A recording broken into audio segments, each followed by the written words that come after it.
Hey, welcome to Who is Barnum to You? I'm Will Saris. I'm an actor and a YouTube host, and I'm here today with Gary Payne.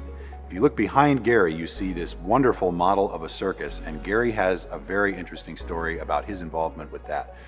Gary, welcome to the show. Can you tell us a little bit about yourself, and then we'll get into the meat of the circus model? Yeah, thanks for having me. I really appreciate it.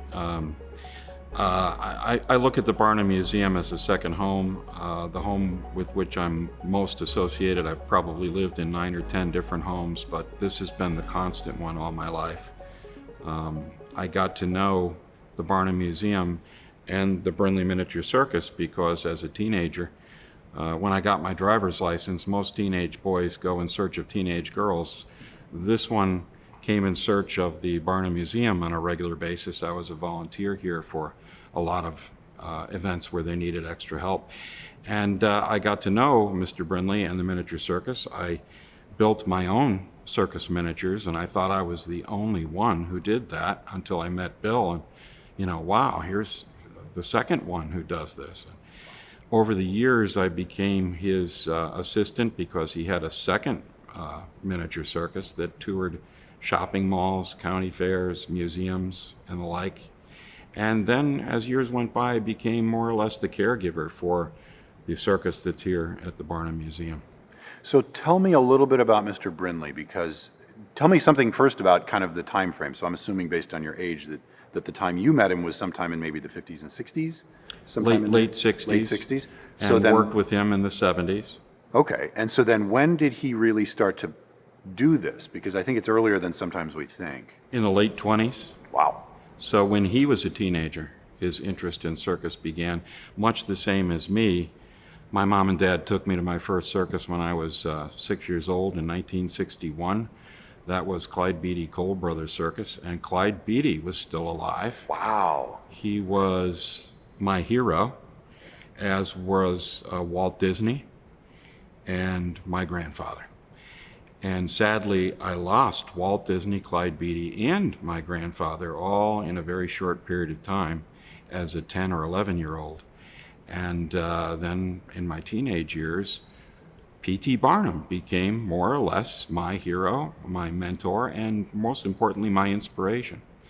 And I became more and more involved with everything circus. And I was recently, from 2015 to 2017, national president of the Circus Fans Association of America. The first circus that I ever went to see was Clyde Beatty-Cole Brothers, but it was in the early 80s, so obviously Beatty was gone. I still have great memories. It was under a big top, which I think at the time was not normal, not something that even Ringling, Barnum, and Bailey was doing. They would go to arenas and other things, so it was a real experience. Yes. I used to call Clyde Beatty-Cole Brothers Circus the real circus. It was outdoors. It was usually one day only. It was under the big top, with the grass under your feet. There was nothing like the sights and sounds of a real circus. I still remember. I still have memories of that. I was probably 7. I was fairly young. So tell me about Mr. Brinley, because if I understand correctly, he was not always the easiest person to get along with. No, his standards were very high. Keep in mind that I was working with him as a teenager, and I was raised to respect my elders. Right. And when it came to Bill Brinley, it was his way or the highway. In my own building of circus models, I can remember one occasion I built in a slightly smaller scale than his. This is in 3/4 inch scale. I worked in 1/2 inch scale. And I came to him with 2 or 3 of my recently completed wagons. And I had gone to someone to forge the brake wheels because I was having a hard time making something that small by hand. And I think there was about a 6-month hiatus. It took him 6 months to forgive me for that error. And believe me, I had to go back and rework all the wagons and figure out how to do a brake wheel without using those molded products. In Brinley's world, and what makes his miniature circus unique, it's a work of folk art, and every single piece is created by hand. There is not a single manufactured piece in his miniature circus. That's amazing. So over time, I realized that what it gives this miniature circus that I've seen in very few others is a sense of realism. It really is a circus. It really looks like a circus, and it was used and abused and toured as was a real circus. And consequently, when you look at this at the Barnum Museum, you get a tremendous sense of what it really looked like. Now, it's a fascinating looking model. It is extremely detailed. Just tell me about the model. Well, as a teenager, Bill, as I was as a teenager, was fascinated by the circus, and he wanted it with him every day. And he used to tell me it's a heck of a lot cheaper to feed a wooden elephant than a real one. He and I would tour with his show, and I would get to know the circus business. I get to know the logistics of it, because this miniature circus would go up in the same manner as the big top on Clyde Beatty-Cole Brothers Circus. And so I learned how to tie the half hitch. I learned how to rig a circus tent. Representing the Barnum Museum, Bill and I traveled to Montreal, Canada to make the film Barnum, starring Burt Lancaster.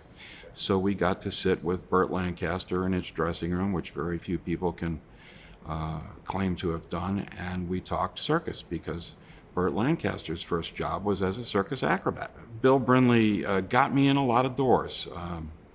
When I traveled in Florida with my parents, we easily got invited to the Ringling Mansion and to parties for circus celebrities, and got to meet folks at the Ringling Museums and other museums.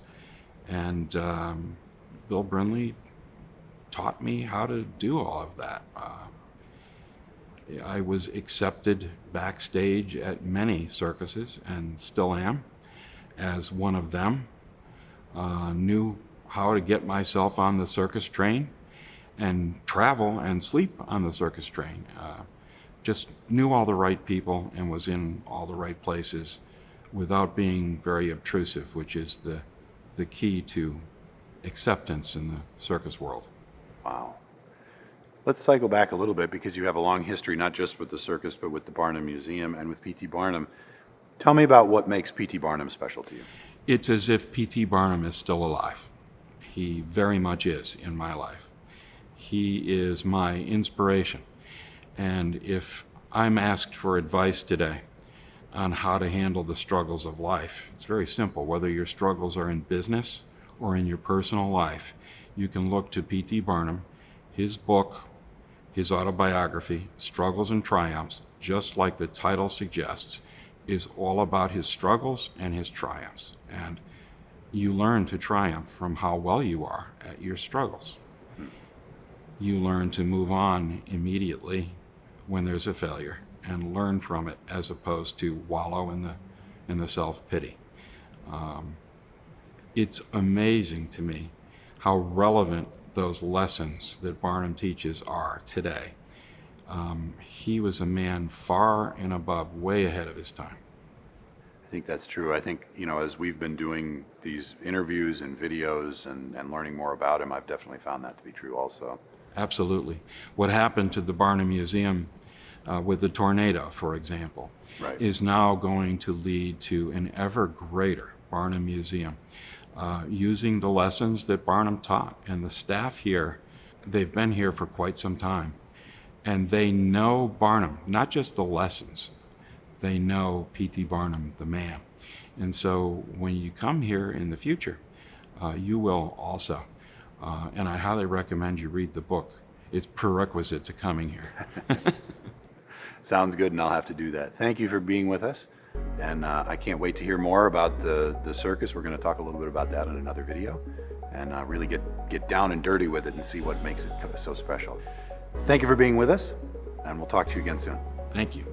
Who is Barnum to You is produced by myself, Rui Pinot, and Tom Victor, and is produced for the Barnum Museum. If you don't mind, please hit like and subscribe on this video. It really does help us get the word out about P.T. Barnum and all things Barnum Museum to the world. And also, if you don't mind, go to barnum-museum.org. There you can learn more about P.T. Barnum and the museum, and you can also click on the donate button and really help us out with the new renovations and the really amazing museum that's coming. Thanks, and we'll see you again next time.